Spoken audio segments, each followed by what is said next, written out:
Okay, so chapter 2 deals with ethics. And ethics is the branch of philosophy that deals with the right and wrong in human affairs. And that's definitely something that you'll need to remember as well.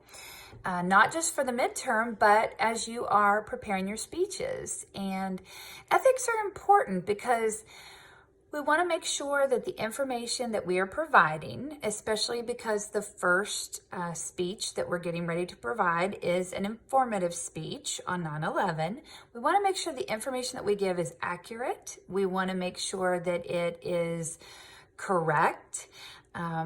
We want to not make anything up. That's part of being a good ethical speaker, is making sure that even if we don't know something, that we don't make it up.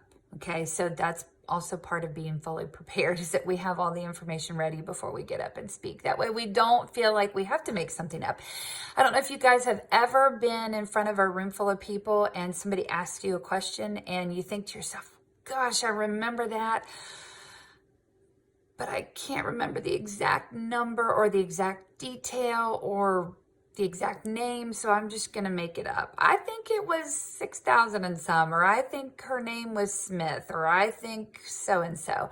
We wanna try to avoid that when we're giving our speeches and make sure that we have all the information prepared ahead of time. That way we're not having to have any guesswork and we come across a lot more confident and assured. Okay, so ethics, very important in our speech writing and speech giving. Another word that you will see is plagiarism. I am positive you guys are all familiar with that word, simply because all through school, at least when I was in school, that's one of the things we heard at the beginning of each and every class is, please do not copy off of your neighbor, right? So you'll need to know what plagiarism is, and you'll also need to know the types of plagiarism. So we have global, and global is basically all-encompassing, like you copy everything down.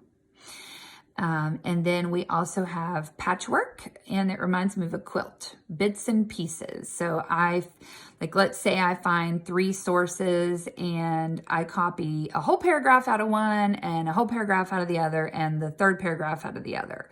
So that's going to be our patchwork. And then the incremental plagiarism is more just like a quotation here, a quotation there, without giving, without citing where our source came from. And that's super important for you guys to know too, as you are putting together your first speech.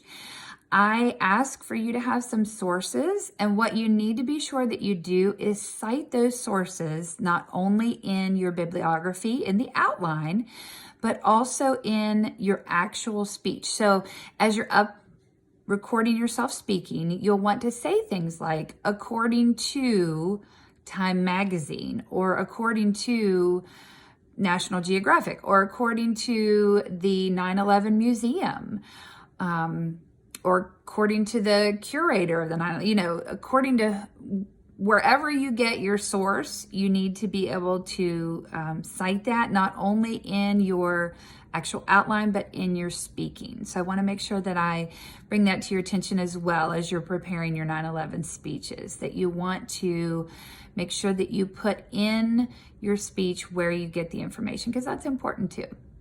So I think those are the main points in chapter 2 that I want to cover. And if you guys have any questions, just let me know.